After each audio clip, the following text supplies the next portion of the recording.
Number, বিলম্বে ইফতার করবেন না কখনো। এক নাম্বার, দেরি করে ইফতার করা নিষিদ্ধ। ইহুদিরা দেরি করে ইফতার করে। লা ইয়াজালুন নাসু আলা খাইরিন মা আজ্জালুল ফিতরা। বিশ্বনবী বলেছেন, এই উম্মত যতদিন আগে আগে ইফতার করবে, এই উম্মতের কপাল থেকে কল্যাণ কেউ ছিনিয়ে নিতে পারবে না। চিল্লায় বলেন ঠিক কি না? আজানের জন্য বসে থাকবেন না, সময় দেখবেন। স্থানীয় সময় যখন সূর্যাস্ত হওয়া মাত্রই বিসমিল্লাহ, খেজুর খেয়ে ফেলবো। পারবেন তো নাকি দেরি করবেন? দুই নাম্বার, রমাদানের পবিত্রতা বজায় রাখবো। কোনো তর্ক বিতর্ক অশ্লীলতায় আমরা জড়াবো না, ঝগড়া করবো না, সরাসরিও না, ফেসবুকেও না। করবেন? কেউ গালি দিলে বলবেন ইন্নী ইমরুউন সায়েম, আমি রোজাদার।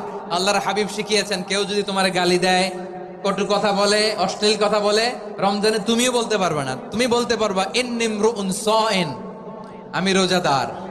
আজকে থেকে নিয়ত করেন, রমজানে কেউ গালি দিলে আপনি একটা গালি দিবেন নাকি? কি বলবেন? রোজাদার, রমজানের পবিত্রতা আমি ভঙ্গ করতে পারবো না। অশ্লীল নাটক সিনেমা আমরা দেখবো না। যে রমজানে মিথ্যা কথা, মিথ্যা কাজ, মিথ্যা সাক্ষী ছাড়তে পারে নাই, তার না খেয়ে থাকা, উপবাস থাকা দিয়ে আল্লাহর কিছু যায় আসে না। এজন্য মিথ্যার সাথে আমাদের কোনো সম্পর্ক আছে? মিথ্যা বলবো না। চার নাম্বার, অপচয় করব না। ইন্নাল মুবাযযিরিনা কানু ইখওয়ানা শায়াতিন ওয়া কানা শাইতানু লিরাব্বিহি কাফুরা। অপচয়কারী শয়তানের ভাই। আচ্ছা, যে শয়তানের ভাই ও নিজেও আরেকটা কি? শয়তান। যে শয়তানের ভাই ও নিজেও আরেকটা কি? অপচয় করব না। ইফতারি করতে যে আমরা অনেকে অপচয় করি, এগুলো করবেন আপনারা? না, অপচয় অপব্যয় করব না। 5 নম্বরে, রিয়া, লোক দেখানো ইবাদত আমরা করব না।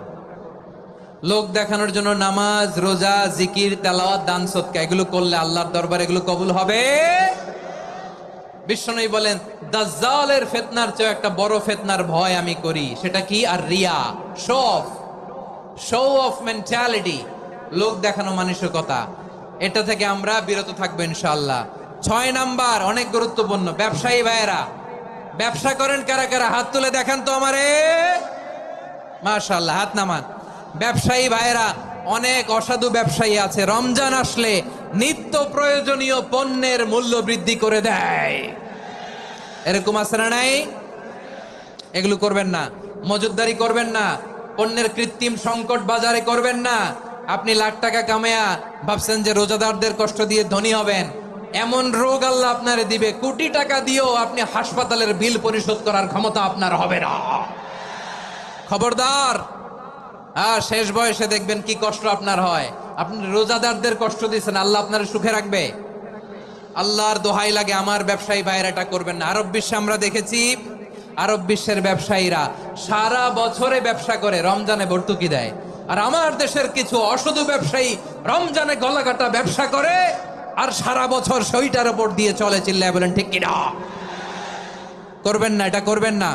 নিত্য প্রয়োজনীয় পণ্যের মূল্য বৃদ্ধি করা হারাম, পণ্যের কৃত্রিম সংকট তৈরি করা হারাম, মজুদদারি করা হারাম, রোজাদারদেরকে কষ্ট দেয়া হারাম।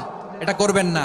7 নম্বরে সর্বশেষ কথা, অধীনস্থ যারা আছে তাদের কাজের চাপ আপনারা কমিয়ে দিবেন। কাজের লোক, ফ্যাক্টরির ওয়ার্কার, স্টাফ, তাদের প্রতি যদি রহম করেন, আপনার উপর রহম করবে কে? আমার প্রিয় ভাইয়েরা, এই আসন্ন রমাদান এটা এমন এক বরকতের মাস, যে মাসে আমরা নিজেদের নাফসের উপর নিয়ন্ত্রণ প্রতিষ্ঠা করি। সারা বছর নাফস আমাদেরকে নিয়ন্ত্রণ করে, আর রমাদানে আমরা নাফসকে নিয়ন্ত্রণ করি। কথা বুঝতেছেন? সারা বছর নাফস আমাদেরকে নিয়ন্ত্রণ করে। এই যে এখন আমার খেতে মনে চাইলে যে খেজুর রাখ, আমি খেজুর খেতে পারবো। নাটস আছে, বাদাম খাইতে পারি। খাইতে মন চাইলে পানি, আমার রুহুটা চায়, আমার নাফসটা খেতে চায়, আমি খেতে পারি, পান করতে পারি। বিবাহিতরা দিনের বেলায় স্ত্রীর সাথে মেলামেশা করতে চাইলে করতে পারে, কিন্তু রমাদানে দিনের বেলায় খেতে মনে চায় কিন্তু আমরা খাই। আমার প্রবৃত্তি খেতে চায় কিন্তু প্রবৃত্তির কথা আমরা শুনি, কথা কয় না। রমজানে খেতে মন চাইলে আমরা খাই। তৃষ্ণায় গলা ফেটে যায়, গলার ছাতি ফেটে যায়, কিন্তু এক ঢোক পানি কি আমরা গিলি? বিবাহিতরা দিনের বেলা স্ত্রীর সাথে কি মেলামেশায় যায়? না। তার মানে সারা বছর নফস আমাদেরকে নিয়ন্ত্রণ করে, আর রমাদানে নফসের উপর আমরা নিয়ন্ত্রণ প্রতিষ্ঠা করি। নফসের লাগাম আমরা রমাদানে টেনে ধরে। চিল্লায় নফসের উপর নিয়ন্ত্রণ নিতে চাইলে রমাদানের রোজার কোনো বিকল্প নাই। এটা এমন মাস যে মাসের ফজিলতেরও কোনো শেষ নাই। এই মাসকে বলা হয় দ্য মান্থ অফ হোপ, এটা আশা জাগানিয়া মাস। রমজানের কথা শুনলে আশা জাগে না হৃদয়ে? হ্যাঁ, ইদা জাআ রমাদান ফুতিহাত আবওয়াবুস সামা ওয়া গুল্লিকাত আবওয়াবু জাহান্নাম ওয়া সুফিদাতিশ শায়াতিন। রমাদান আসলে আকাশের দরজাগুলো খুলে দেয়া হয়, মানে জান্নাতের। জাহান্নামের দরজাগুলোকে লক করে দেয়া হয়, শয়তানকে চেইন আপ করা হয়।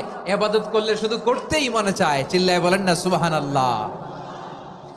রমজানে ইবাদতে যেই মজা পাওয়া যায়, সারা বছর অন্য কোনো মাসে এই মজা আপনি পান? আমার চাঁপাইনবাবগঞ্জের ভাইরা আওয়াজ করে বলেন না, রমজানে ইবাদতে যেই মজা অন্য মাসে এটা পান? কারণ রমজানে ইবাদত করলে সওয়াবও বেশি, ইবাদতের একটা পরিবেশ থাকে, ঠিক কিনা বলেন? অন্য মাসে ইবাদত করলে এর সওয়াব পাওয়া যায় গাণিতিক হারে, রমজানে ইবাদত করলে সওয়াব বাড়তে থাকে জ্যামিতিক হারে। সুবহানাল্লাহ কইবেন না? অন্য মাসে সওয়াব বাড়ে গাণিতিক হারে, রমাদানে ইবাদত করলে সওয়াব বাড়ে কিভাবে জ্যামিতিক হারে বাড়ে দেখেন। রমাদানে একটা নফল করলে ফরজের সমান সওয়াব, একটা ফরজ করলে 70 থেকে 700 গুণ সওয়াব, রমজানে উমরা করলে হজের সমান সওয়াব। সুবহানাল্লাহ নাই? দ্য মান্থ অফ হোপ, আশা জাগানিয়া মাস। এই মাস আমাদেরকে হোপফুল করে, আশাবাদী করে। রমাদান যেমনি দ্য মান্থ অফ হোপ, আশা জাগানিয়া মাস, এট দ্য সেম টাইম এই রমাদান হচ্ছে মান্থ অফ ওয়ার্নিং, একটা ওয়ার্নিং এর মাস। নবী